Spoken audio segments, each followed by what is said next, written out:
Again आप सबका स्वागत है। आत्मा नमस्ते। आज का जो हमारा सेशन है वह है श्री राम गीता पर, जिसके लिए यह बुक है श्री राम गीता, और ये बुक मास्टर चोगोक सुई की achieving oneness with the higher soul, जिसको हम सोल बुक भी कहते हैं। सो इन दोनों बुक से हमने इसका कंटेंट लिया है।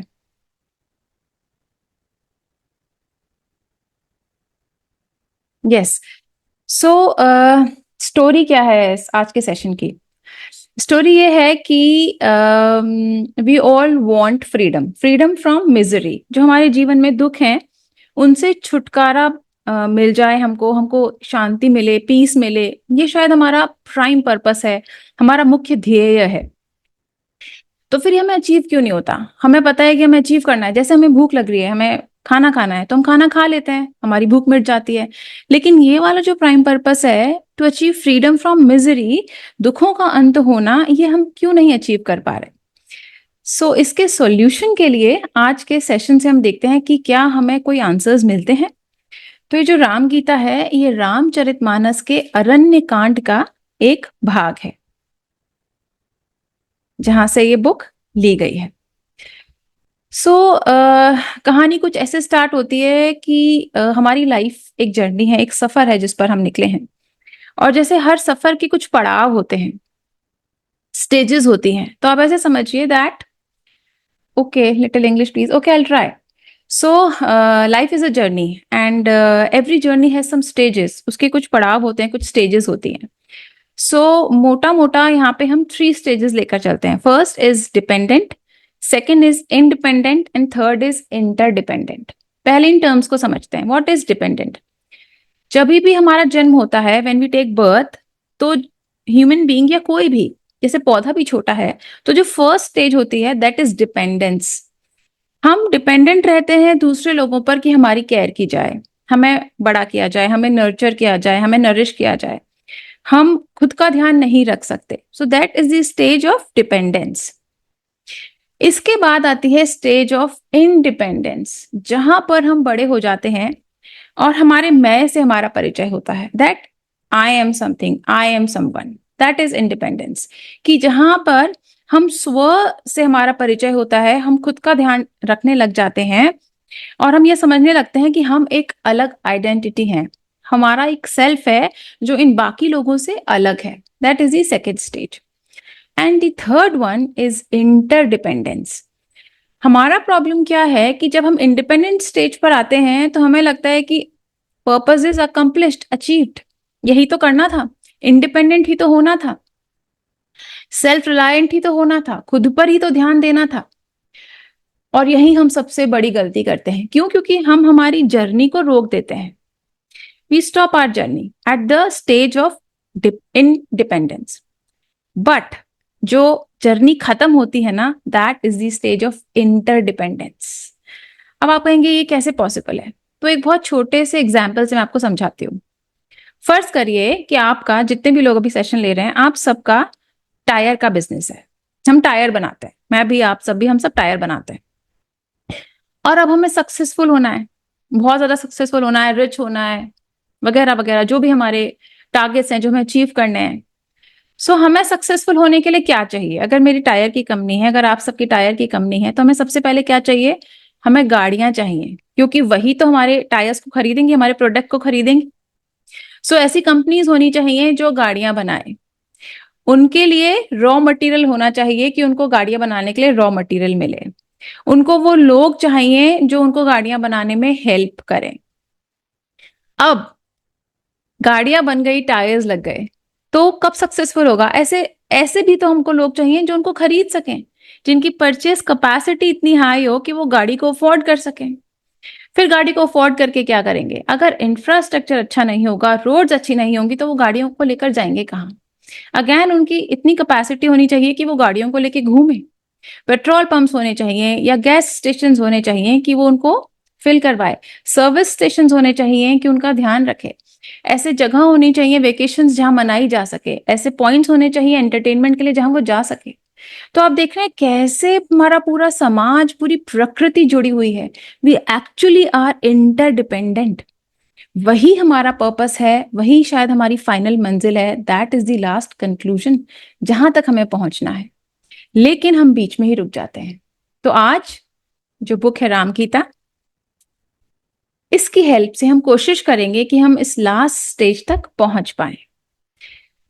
जो हमारा पर्पस है, that is to be everyone, is to be with everyone and is to be with God. This oneness, this interconnectedness, and this interdependence, to achieve this is our prime purpose, last purpose. So ये purpose Lakshman का भी है। जो लक्ष्मण राम के छोटे भाई हैं, उनका भी यही पर्पस है। But again he got confuse. जैसे अब हमें पता है कि we are one with God, we are interdependent and we need each other, हमें ये थियोरेटिकली पता है, लेकिन इसको प्राप्त कैसे किया जाए, इसको अचीव कैसे किया जाए, अकम्प्लिश कैसे किया जाए, ये शायद हमें नहीं पता, या पता है तो कौन सा रास्ता बेटर है, चला कैसे जाए, कम से कम नुकसान के साथ कैसे मंजिल तक पहुंचा जाए, इसके लिए शायद हम कंफ्यूज्ड हैं। लक्ष्मण भी कंफ्यूज्ड थे। तो अरण्य कांड में एक दिन जब राम शांति से बैठे हुए थे, तो लक्ष्मण उनको अप्रोच करते हैं और अपने क्वेश्चंस पूछते हैं कि मुझे हेल्प चाहिए, मुझे जो प्राइम पर्पस है, जो मेरी लास्ट मंजिल है मेरे जीवन की, जो दुखों का अंत है, जो oneness with everyone, oneness with God है, मुझे उसको अचीव करना है, बट मुझे पता नहीं कि मैं क्या करूं, मैं कैसे करूं। और उनको हेल्प इसलिए भी चाहिए होती है क्योंकि ये जो रास्ता है ना, इसको समझ लीजिए बहुत घना जंगल है, dense jungle with so much of wild animals. Dense jungle इसलिए कि हमें पता नहीं है हमें जाना किधर है, रास्ता कौन सा है। और बीच बीच में जो वाइल्ड एनिमल्स है, दीज आर लाइक ऑब्स्टिकल्स, जो मोह है, जो हमें परेशान करने वाली चीजें हैं, जो हमारी इंद्रियां हैं भटकती रहती हैं, जितने भी सब्जेक्ट्स हैं हमारे आसपास हैं जो हमें फोकस नहीं करने देते, these are like wild animals. फिर कभी कोई नदी है, कोई पहाड़ है जिसको क्रॉस करके जाना है, so the way is not easy, और हमको चलकर जाना है और वहां तक पहुंचना है। सबको हेल्प चाहिए, लक्ष्मण को भी चाहिए होती है। तो लक्ष्मण जी राम को अप्रोच करते हैं। And see, Lakshman was very intelligent. Lakshman को ये पता था कि रास्ता वही बता सकता है, करेक्ट रास्ता, जो खुद उस पर चला हुआ हो, जिसने उसकी खाक छानी हुई हो। उनको ये पता था कि ये जो मेरे बड़े भाई हैं, जो श्री राम हैं, इन्होंने इस पाथ को क्रॉस किया हुआ है और बहुत सक्सेसफुली क्रॉस किया हुआ है, ये फिनिशिंग लाइन तक पहुंचे हुए हैं। इनको एग्जैक्टली पता है क्या करना है, क्या नहीं करना, what are the dos, what are the don'ts. He could be the best guide ever, जो लक्ष्मण को अवेलेबल हो सकते थे। तो वो श्री राम के पास जाते हैं, उनसे कुछ सवाल पूछते हैं, और श्री राम एक बहुत अच्छे टीचर के जैसे, बच्चों के जैसे, बच्चों को समझाते हैं ना, तो ये चीज बहुत सिंप्लीफाई करके, ऐसे वो लक्ष्मण को अपनी बात समझाते हैं। जो लक्ष्मण है वो कुछ क्वेश्चंस पूछेंगे, और हम भी देखते हैं वो क्या क्वेश्चंस हैं और राम उनके क्या आंसर्स देते हैं। अब आप इसको ऐसे समझिए, बहुत सारी मूवीज हैं ट्रेजर हंट पे, अगर आपने देखी हो, तो उसमें क्या होता है कि उनके पास एक मैप होता है और वो मैप को फॉलो करते हैं, और फिर कोई ऑब्स्टिकल आता है, या कोई वॉल या कोई दरवाजा आता है जो उनको खोलना होता है, वो उसको खोलते हैं, लेकिन फिर कोई ऑब्स्टिकल होता है, फिर कोई ऑब्स्टिकल होता है। अरे बहुत सारे ऑब्स्टिकल्स को पार करने के बाद उनको फाइनली वो खजाना मिलता है। यहाँ जो खजाना है, that is the sense of interdependence, interconnectedness and oneness with God and the end of all our miseries। ये हमारा खजाना है। बट वही खजाने का रास्ता तो वैसे ही होता है, बहुत सारे गेट्स होते हैं, बहुत सारे ऑब्स्टिकल्स होते हैं। अब लक्ष्मण को ये पता था कि पहले तो कोई ऐसा गाइड चाहिए। ऐसी मूवीज में हमेशा एक व्यक्ति होता है जिसको कुछ नॉलेज होती है और उसके पास एक मैप होता है, that person is Lord Shri Ram. तो वो उनके पास गए कि मुझे भी एक खजाना चाहिए, प्लीज गाइड मी। जो पहला सवाल लक्ष्मण करते हैं, वो कहते हैं, मोही समुझाई कहू सोई देवा, सब तजी करूं चरण रज सेवा। यानी कि पहले तो आप मुझे समझाओ, मुझे क्लियर करो, मेरे बहुत कंफ्यूजन हैं, बहुत ऑब्स्टिकल्स हैं मेरे माइंड में। पहले तो मेरा माइंड क्लियर करो, आप मुझे समझाओ, और ऐसे समझाओ कि मैं सब तजी, सब कुछ त्याग कर आपकी चरण रज, यानी आपके जो पैरों की धूली है उसकी सेवा कर पाऊं। यहाँ पे इनके पैरों की धूली का क्या मतलब? The prime truth, the complete surrender, the supreme God, to be one with everyone and to be one with that supreme soul. ये उनका प्राइम पर्पस है। तो वो कह रहे हैं कि मुझे समझाओ ताकि मैं ये कर पाऊं, मैं ये चाहता हूं और मुझे इसका रास्ता बताओ। हम कहीं भी जाते हैं तो पहले हम क्वेश्चन देते हैं, टीचर के पास जाते हैं, भाई कौन सा सम सॉल्व नहीं हो रहा, ये वाला नहीं हो रहा। तो पहले वो क्वेश्चन कर रहे हैं कि मुझे समझाओ कि मुझे आपके चरणों की सेवा करनी है, यानी मुझे उस प्राइम पर्पस से, उस प्राइम सुप्रीम बीइंग से, परब्रह्मन से मुझे मिलना है और मुझे उन्हीं के साथ रहना है, हमेशा उन्हीं के साथ रहना है। सो मुझे इसका रास्ता आप समझाइए। अब लक्ष्मण कहते हैं, अच्छा लक्ष्मण भी मैंने कहा ना डेवलप्ड सोल है, तो उनको पता है कुछ कुछ, तो उनको भी आइडिया है कि रास्ते का रास्ता है क्या। तो वो कह रहे हैं, स्पेसिफिकली कह रहे हैं, मुझे ज्ञान, माया, वैराग्य और भक्ति, इन 4 शब्दों के बारे में अच्छे से समझाइए। आप ये समझिए, ये उस खजाने के 4 डोर्स हैं जो 1 बाय 1 करके आएंगे और इनको 1 बाय 1 करके हमें खोलना है। अब चाबी भगवान श्री राम के पास है। तो वो उनसे कह रहे हैं कि प्लीज मुझे राइट नॉलेज दीजिए। राइट नॉलेज इज विवेक, इसको डिसर्नमेंट भी बोलते हैं। The capacity to discriminate between right and wrong, सही और गलत की जो बुद्धि होती है उसको विवेक कहते हैं, उसको कहते हैं ज्ञान। सो वो कह रहे हैं please show me this sadbuddhi, give me this sadbuddhi. Sat means pure and buddhi means mind. मुझे ऐसी बुद्धि दीजिए जो सही कार्यों में लगे, सही तरीके से लगे, मुझे सही रास्ते पर ले जाए। ऐसी बुद्धि से आप मुझे ब्लेस करिए, मुझे समझाइए, so that I can serve the highest of all. The highest of all is the supreme being Parabrahman. The oneness among with each other and with God, that is the highest of all. तो मुझे उसको सर्व करना है। सो ऐसे सद्बुद्धि आप मुझे दीजिए, ऐसे विवेक से आप मुझे अनुग्रहित करें, मुझे मार्ग दिखाएं। अब वाई नॉलेज, सबसे पहले उन्होंने ज्ञान के बारे में क्यों जानने की कोशिश की? क्योंकि अगेन जैसे मैप है, हमें पता होता है हमें जाना कहाँ है। हम कैब भी बुक करते हैं तो हमें एग्जैक्टली पता होता है रास्ता क्या है। जब तक हमें रास्ता नहीं पता होगा हम चल ही नहीं सकते। जैसे मैं अभी यहाँ हूँ इस पॉइंट पे, इस पॉइंट ऑफ टाइम पे, मुझे पता होना चाहिए कि मैं कहाँ से आ रही हूँ, कौन से पॉइंट तक तो मैं बोल चुकी हूँ, नेक्स्ट पॉइंट मेरा कहाँ है। तो एग्जैक्ट क्लियर रास्ता है मेरे सामने, point by point, dot by dot. So जब ये क्लैरिटी हमारे सामने होगी, और जितनी ज्यादा क्लैरिटी हमारे सामने होगी हमारा रास्ता उतना आसान होगा। और एक क्लैरिटी कहाँ से आएगी? ये आएगी नॉलेज से। एंड नॉलेज भी कई तरीके की होती है। सो जो gyan is the word, it specifically means the right knowledge, the sadbuddhi, the vivek. कहते हैं ना बुद्धि भी कई प्रकार की होती है, सुबुद्धि, दुर्बुद्धि मीन्स जो गलत रास्ते पे ले जाए, सुबुद्धि जो सही रास्ते पर ले जाए। So gyan is the right knowledge, gyan stands for the right knowledge, for the vivek. So why gyan, why gyan? क्योंकि without gyan, without this right knowledge, we can not understand this real world. हम इस संसार की सच्चाई को समझ ही नहीं सकते। और द रियल नॉलेज क्या है? हमारा true existence. What is our true existence? That we are not this body, we are not our mind, we are not our thought, हमारी सोल प्रेयर है। So this is the right knowledge. और जब तक हमें ये नहीं पता होगा हु वी आर, ये वर्ल्ड कैसे बना है, हम कैसे बने, जब तक ये नॉलेज नहीं आएगी, जब तक हम हमारे रियल एग्जिस्टेंस को ही नहीं पहचान पाएंगे। और जब तक हम हमारे रियल एग्जिस्टेंस को पहचान नहीं पाएंगे, जब तक जो फाइनल कंक्लूजन है, द इंटरडिपेंडेंस, द वननेस और द इंटरकनेक्टेडनेस, हम उस तक पहुंच नहीं सकते। तो सबसे पहले वो कह रहे हैं कि प्लीज आप मुझे सद्बुद्धि दें, विवेक दें, ज्ञान दें, ताकि ये जो मेरी सारी सफरिंग्स हैं इनका एंड हो। और सफरिंग का एंड कैसे होगा? जब हमको हमारा ट्रू एग्जिस्टेंस पता चलेगा, जब हमको हमारा रियल सेल्फ पता चलेगा। अच्छा, सफरिंग्स क्यों है?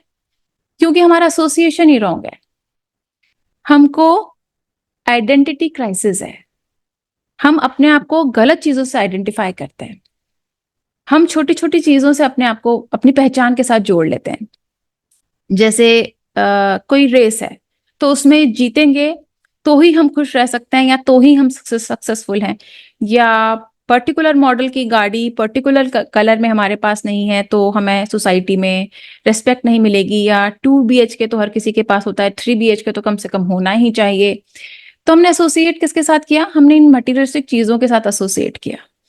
अब आज आप याद करिए, कुछ लोगों को याद करने की कोशिश करिए हिस्ट्री में। जो पहला नाम आपके दिमाग में आए, खुद ही से पूछिए कि वो व्यक्ति आपको क्यों याद आया। क्या वो बहुत रिच था, या उसने कुछ ऐसा काम किया सोसाइटी के लिए कि उसने सोसाइटी को अपलिफ्ट किया और खुद को अपलिफ्ट किया। So what is important? Important है खुद का upliftment with the upliftment of the whole society. That is important. वही व्यक्ति को याद रखा जाता है। अशोक है, अकबर है, इनको इसलिए याद नहीं रखा जाता कि ये कितने रिच थे। इनको इसलिए याद रखा जाता है कि इन्होंने पूरी सोसाइटी के लिए क्या किया। हर वो व्यक्ति जो अपनी सोसाइटी के लिए कुछ करता है, अपने समाज के लिए कुछ करता है, और कुछ कैसा कुछ जो उनको अपलिफ्ट करे, उनकी मिजरी से उन्हें दूर लेकर जाए, उनको कोई सोल अवेयरनेस दे सके, उस व्यक्ति को याद रखा जाता है। क्योंकि वो व्यक्ति करेक्ट चीज से एसोसिएट करता है, करेक्ट चीज से आइडेंटिफाई करता है खुद को। और हम शायद गलत चीज से करते हैं कि नॉर्मल फोन है, नहीं एप्पल के फोन के बिना, हाथ में एप्पल का फोन नहीं हो तो अच्छा थोड़ी लगता है, एप्पल का ही फोन होना चाहिए। तो आप खुद से पूछिए कि हम किस चीज से खुद को एसोसिएट कर रहे हैं। और जैसे ही हम गलत चीज का एसोसिएट करते हैं, हमारी सफरिंग शुरू हो जाती है। क्योंकि अब हमें उसके लिए पैसे चाहिए। पैसे चाहिए तो हमारा अब सारा फोकस कहाँ चला गया कि हमें इतना पर्टिकुलर अमाउंट ऑफ मनी चाहिए, इसको हम कैसे हासिल करें। सारी एनर्जी, सारा फोकस, हम आज में जी ही नहीं रहे। हम सेल्फ को देख ही नहीं रहे, हम इंजॉय ही नहीं कर रहे, हम प्रेजेंट में नहीं है। हम फ्यूचर में कोई एक चीज है और उसके पीछे दौड़ते चले जा रहे हैं। सो इसलिए यहाँ नॉलेज इंपॉर्टेंट है, ज्ञान इंपॉर्टेंट है, ताकि हम करेक्ट चीज से खुद को एसोसिएट कर सकें। और जब तक हम करेक्ट चीज से एसोसिएट नहीं करेंगे खुद को, तब तक हमारी सफरिंग्स का कोई अंत है ही नहीं। अब बात ये आती है कि हमारे पास तो नॉलेज है, कितनी सारी बुक्स हैं, दो तो मैंने अभी आपको दिखाई। ये और achieving oneness with the higher soul is a very beautiful book. अगर आपने नहीं पढ़ी है तो प्लीज इसको पढ़िए। सो मेरे पास नॉलेज तो है, theoretically, technically we know who we are not this body. I am not my emotions, I am not my thoughts, I am one with everyone, I am one with God. Technically, theoretically I know this. But क्या मैं इसको feel कर पा रही हूं, experience कर पा रही हूं? नहीं। क्यों नहीं कर पा रहे? हमारे पास राइट नॉलेज है, हमारे पास वो की है जो हमको हमारे टीचर ने दे दी। और अब लक्ष्मण के पास भी आ गई, तो वो दरवाजा उन्होंने पहला लगाया, it's a huge gate, beautiful see key लगाई, and the door is now open. अब लक्ष्मण आगे क्या देख रहे हैं कि दरवाजा खुल गया, चल नहीं पा रहे इस पे। मूवीज में देखा है ना आपने, बहुत सारे कहीं से स्नेक्स आ रहे हैं, एक स्टेप आगे बढ़ाते ही सब तरफ से तीर आ रहे हैं, जमीन खिसकने लग गई, पानी आ रहा है, वगैरह वगैरह, कितने ऑब्स्टिकल्स हैं। चल नहीं पा रहे, दिख रहा है हमें, पता है, बट हम आगे नहीं बढ़ पा रहे। वाई? कौन है जो हमें रोक रहा है? हमें पता होने के बावजूद उस रास्ते पे नहीं चलने दे रहा। वो कौन है या वो क्या है? Because we have this sufficient knowledge, still we can not walk on this path. Here comes the maya, illusion, bhram. So Ram अब समझा रहे हैं कि पहले तुम्हें माया को समझना पड़ेगा। ये जो जितनी चीजें तुम आसपास देख रहे हो, जितने ऑब्स्टिकल्स देख रहे हो, जितनी तकलीफें देख रहे हो, वो किसका रिजल्ट है? वो माया का रिजल्ट है। तो जब तक पहले माया को नहीं समझोगे, इल्यूजन को नहीं समझोगे, you can not walk further. So let's understand this maya. Ram कह रहे हैं, गो गोचर जग लगी मन जाई, सो सब माया जाने हूं भाई। ये ब्रदर, ब्रो, मेरे भाई, जितनी चीजें तुम देख सकते हो अपनी with your physical eyes, that all is Maya, this all is illusion. अब कितना अजीब है ना कि जो दिख रहा है ये तो सच नहीं है। This mic, this laptop, camera, light, fan, even me, सब माया है। और जो नहीं दिख रहा वो सच है। यही बात हमें टेक्निकली पता है, लेकिन हम इसको फिजिकलाइज नहीं कर पाते, इनकलकेट नहीं कर पाते, एक्सपीरियंस नहीं कर पाते, बिकॉज ऑफ दिस माया। सो पहले माया को ही समझते हैं। अब भगवान श्री राम कह रहे हैं कि माया के भी दो रूप होते हैं। First is vidya maya and second is avidya maya. तो what is vidya maya? Vidya maya is the one from which the world has been created. क्योंकि माया ने ही सारे संसार की रचना की है ना, तो हमारी भी रचना माया ने की है। सो जितनी चीजें आप अपने आसपास देख रहे हैं, जो जितना सुंदर विश्व आप देख रहे हैं, the world is so beautiful, reverse, birds, everything is so beautiful. तो जो इतना खूबसूरत विश्व हमारे सामने है, ये सब माया का क्रिएशन है। So this is vidya maya. जो क्रिएट करती है that is maya. Maya is basically an very essential tool for creation. अगर माया नहीं होगी तो संसार की रचना भी नहीं होगी। सो माया सिर्फ बैड है, माया को नहीं होना चाहिए, ऐसा नहीं है। माया इज दी मदर। हमारी जो बॉडी है ये माया की वजह से है। तो हम यहाँ हैं, इवॉल्व होने की कोशिश कर पा रहे हैं, इस धरती पर हैं। Universe, this is called university. हम इस यूनिवर्स में हैं, इस यूनिवर्सिटी में हैं। सो हम ग्रेजुएट हुए, पोस्ट ग्रेजुएट हुए, वो होंगे कैसे? जब तक हमारे पास एक बॉडी नहीं होगी, जब तक ये यूनिवर्स नहीं होगा। So that maya who creates this whole world, that is vidya maya. And because of this vidya maya हम डिपेंडेंट स्टेज से इंडिपेंडेंट स्टेज पर पहुंचते हैं, क्योंकि ये हमको हमारे मैं से मिलाती है, सेल्फ से मिलाती है।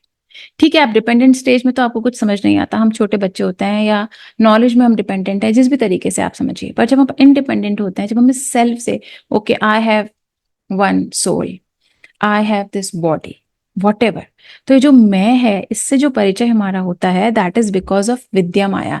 हम जो सिंगल यूनिट से मिलते हैं, दैट इज विद्या माया, क्योंकि हमें इसी को तो इवॉल्व करना है। जब तक हमारे पास कोई एक मैटर नहीं होगा, कोई एक आइडेंटिटी नहीं होगी, कोई एक सब्जेक्ट नहीं होगा कि आपको इसको ग्रो करना है, जैसे एक पौधा दे दिया जाए कि आपको इसको नर्चर करना है, इसको बड़ा करना है, अदरवाइज आप किसको इवॉल्व करेंगे, किसको ग्रो करेंगे? तो मैं हूं, मेरी कोई आइडेंटिटी है और मुझे खुद को ग्रो करना है। ये जो हमारा सेंस है, ये जो इंडिपेंडेंस है, ये हमें विद्या माया से आता है। नाउ व्हाट इज अविद्या माया? अब क्या होता है, the one who is responsible for this illusion. क्यों? क्योंकि मैं से तो मिला दिया। प्रॉब्लम वहां शुरू होती है जहां सब कुछ मैं हो जाता है, आय हो जाता है, और हम इस मैं के परे कुछ देख नहीं सकते। हर चीज मैं, मेरी, मुझसे पे खत्म हो जाती है। Then there is the big problem, and that is avidya maya. Independent तो बना दिया उसने, पर आगे जो इंटरडिपेंडेंस है, द वननेस है, वहां तक हमको जाने ही नहीं दे रही। तो जो सबसे बिगेस्ट ऑब्स्टिकल है, दैट इज अहंकार। कार यानी करने वाला, अहम यानी मैं। तो जो मैं को जो करने वाला है, अहंकार है, ये प्रोडक्ट है माया का, एक तरीके से हथियार है जिससे वो लड़ रही है, क्योंकि वो चाह नहीं रही कि ये लोग आगे बढ़ें या वॉट एवर। सो वो अहंकार का जो शस्त्र है, जो तलवार है, उससे हमारे इस रास्ते में सबसे बड़ा ऑब्स्टिकल क्रिएट कर रही है और हमको इंटरडिपेंडेंट नहीं होने दे रही। एक संस्कृत में उक्ति है, यत दृश्यम तन माया। जो भी दिखाई दे रहा है वो माया है। Actually everything around us is Maya, everything around us. अब तो प्रॉब्लम इज, मैंने कहा जब एवरीथिंग इज माया, तो it means I am also maya. मैं जो बोल रही हूं, मेरे सेंसेस भी माया है। Even even my mind is a creation of maya. और यही सबसे बड़ा प्रॉब्लम है। आप देखिए, माइंड किसने बनाया? माया ने बनाया। और अब इसी बुद्धि, इसी माइंड से मुझे माया को समझना है। माया का ही क्रिएशन है, और उसी से मुझे ये समझना है कि maya is the illusion. It is so difficult, kind next to impossible. माया के ही किसी क्रिएशन से हमको ये समझना है कि माया इल्यूशन है। It is very very very difficult, क्योंकि ये जो टूल है जिससे हमें माया को समझना है, it is one of the creation of this maya, this vidya maya. So इसीलिए हम इन चीजों को समझ नहीं पाते और हम राइट नॉलेज को प्राप्त नहीं कर पाते। तो जो नेक्स्ट खजाने का जो दरवाजा है जो हमें खोलना है, वहां तक हमें कौन नहीं जाने दे रहा? वहां तक हमें माया नहीं जाने दे रही। तो सबसे पहले वो समझाते हैं क्यों कि तुम्हें इतनी प्रॉब्लम आ रही है, क्योंकि तुम जिस बुद्धि, जिस मस्तिष्क, जिस शरीर और जिन आंखों से माया को समझने की कोशिश कर रहे हो, वो माया ने ही तो बनाई है, माया का ही प्रोडक्ट है। और उसी से तुम समझा रहे हो कि this is all illusion, this is the great great great obstacle in achieving this oneness. So now the question arises, how to get rid of this maya, this avidya maya? करें क्या? और सही बात है, इस मस्तिष्क से ही माया को समझना है, और मस्तिष्क माया ने बनाया है। कैसा एक नेक्सस सा, एक गठजोड़ सा क्रिएट हो गया। तो इसको कैसे ब्रेक किया जाए? अभी जो नेक्स्ट डोर है, इसका की कहां से आएगा? हम डोर के सामने खड़े हैं, एक हमने क्रॉस कर लिया, नेक्स्ट डोर हमारे सामने खड़ा है, जो माया हमें खोलने नहीं दे रही। अब श्री राम कहते हैं, वो एक्चुअली वो उत्तर दे रहे हैं, वो कह रहे हैं कि अब इसका जो सॉल्यूशन है, दैट इज वैराग्य। वैराग का क्या मतलब है? वै मीन्स विदाउट, और राग means attachment, means without attachment, means getting detached. Only this vairagya, this detachment can help us, so we can understand the real difference between the jiva which is the product of maya and Ishwar who is the creator of maya. इन दोनों के बीच का difference समझना है हमको, understand करना है। वो कैसे होगा? जब तक हम डिटैच नहीं होंगे। This is not my body. These are not my thoughts. These emotions are not my emotions. जब हमें ये समझ में आ जाएगा तब हमको डिटैचमेंट हासिल हो जाएगा, और with that detachment we can understand maya, and if we understand maya it's very easy to accomplish this right knowledge. बस because of due to ahankar which is a weapon of maya, हमारा स्टेटमेंट क्या रहता है कि आई हैव अ सोल. हम ऐसे बोलते हैं ना, मेरा एक शरीर है जिसकी एक आत्मा है. इंस्टेड ऑफ सेइंग दिस, मुझे कहना क्या चाहिए, I am a soul which has these bodies. मैं एक शरीर हूं और मेरे पास आत्मा है. ये रॉन्ग स्टेटमेंट है. मैं एक आत्मा हूं, मेरे पास ये शरीर है. तो अब मेरा एसोसिएशन किसके साथ कर रही हूं? मैं सोल के साथ कर रही हूं. पहले मेरा एसोसिएशन ही गलत था. सो जैसे ही मेरा डिटैचमेंट हुआ इन बॉडीज के साथ, मेरे लिए स्टेटमेंट बोलना आसान हो गया that I am that soul and these bodies are my instruments.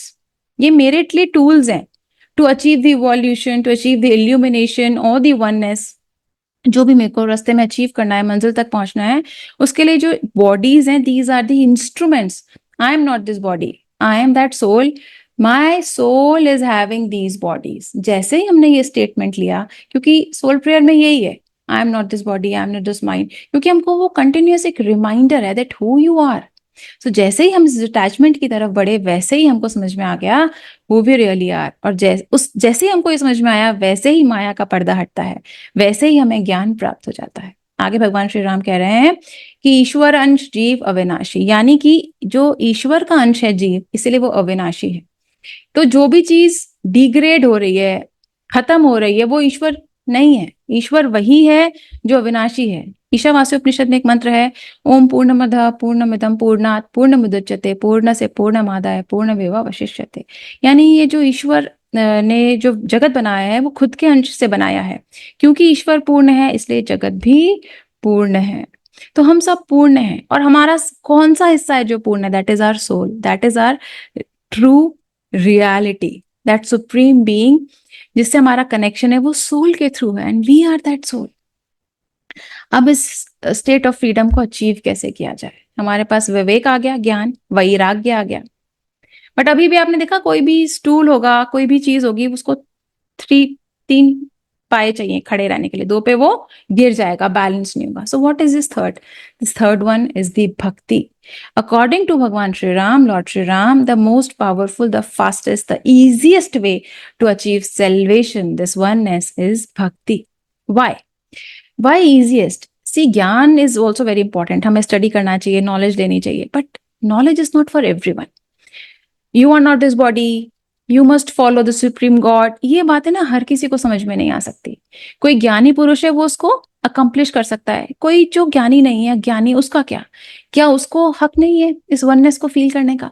तो जो उसके लिए रास्ता है ना, वो भक्ति है. क्योंकि ज्ञान का रास्ता बहुत ड्राई है, बहुत टीडियस है. अब एक और बहुत मजेदार काम की बात, कि विदाउट भक्ति ज्ञान भी किसी काम का नहीं है. क्यों? क्योंकि हमें उसी टीचर की बात समझ में आएगी, हम उसी टीचर को फॉलो करेंगे जिसके लिए हमारा कंप्लीट सरेंडर होगा, जिसमें हमको भरोसा होगा. कितनी बुक्स, कितनी नॉलेज है हमारे आसपास, बट हम उसी को पढ़ेंगे, उसी को फॉलो करने की कोशिश करेंगे जिसके लिए हमारे मन में भक्ति है. सो ज्ञान का रास्ता भी बेसिकली भक्ति के रास्ते से ही होकर जा रहा है. सो भक्ति is very very important. And what is भक्ति? अगर मैं भक्ति को कुछ डिफाइन करना चाहूं, तो Bhakti is the eternal, blissful love and supreme surrender. भक्ति चाबी है उस फाइनल दरवाजे को खोलने की, और भक्ति की चाबी है प्रेम, शुद्ध प्रेम, जो ट्विन हार्ट मेडिटेशन में हम अपने क्राउन और हार्ट को बड़ा करके अपने अंदर पैदा करने की कोशिश करते हैं. That real pure prem, love is the key of bhakti. And that love is the most connective element in this whole world. मतलब कोई दो लोगों को जो सबसे फास्ट तरीके से कोई चीज जोड़ सकती है ना, कनेक्ट कर सकती है, एक होने का एहसास दिला सकती है, that is love. That is the key for bhakti. The main fabric of human kingdom is love, and through this love we can achieve this bhakti. So Ram is very intelligent guru. उन्होंने एकदम से नहीं कह दिया ये कर लो, ये कर लो. नहीं, उन्होंने समझाया स्टेप बाय स्टेप, एक एक चीज को एक्सप्लेन करते गए, एक एक चाबी लक्ष्मण को पकड़ाते गए. कि अब इस गेट को खोलो, अब ये ऑब्स्टिकल आएगा, इस तरीके से रास्ते से बचो, अब ये गेट खोलो। एंड जो लास्ट चाबी दी वो दी लव की, प्रेम की, टू एवरीवन, फॉर एवरीवन। और उससे वो भक्ति वाला गेट खोलो, एंड जैसे ही वो गेट खुलेगा, you will achieve that oneness, that illumination, that interconnectedness with everyone, that interdependence, the sense of this interdependence, you will achieve that. So the main obstacle was Maya. तो उन्होंने समझाया कि जो विवेक है और जो वैराग्य है उसे माया को हटाओ और फिर भक्ति को लेकर आओ। सो अब ये परफेक्ट बैलेंस हो जाएगा। कोई भी स्टूल, चेयर को एटलीस्ट 3 सपोर्ट चाहिए। सो अब जो ये स्टूल बनाया है, जब इसमें भक्ति ऐड हो गई तो ये इतना पावरफुल स्टूल बनाया है जो हमारा सारा कार्मिक वेट हैंडल कर लेगा। जैसे ही हमने उसमें भक्ति डाला, जैसे ही हमने सुप्रीम सरेंडर डाला, पिलर 1 डाला, ज्ञान वैराग्य विवेक, सब पिलर 5 था, स्टडी स्टडी स्टडी। जैसे ही हमने पिलर 1 कंप्लीट सरेंडर डाला, सल्वेशन टू आवर गुरु डाला, हमारा वो स्टूल मजबूत हो गया जिस पे रहकर हमको अपना ये जर्नी पूरा करना है, हमको हमारा सफर पूरा करना है। और अब हमारा कितना भी कार्मिक वेट हो, अगर हमें ये कंप्लीट सरेंडर है, ये भक्ति है, तो वो उसको हैंडल कर लेगा। सो ये आपने जर्नी देखी to the stage of dependence, जो इनिशियली हम सब होते हैं, देन इंडिपेंडेंस, जहां पर हम सब पहुंच ही जाते हैं क्योंकि हमें वहीं तक का रास्ता समझाया गया है अभी।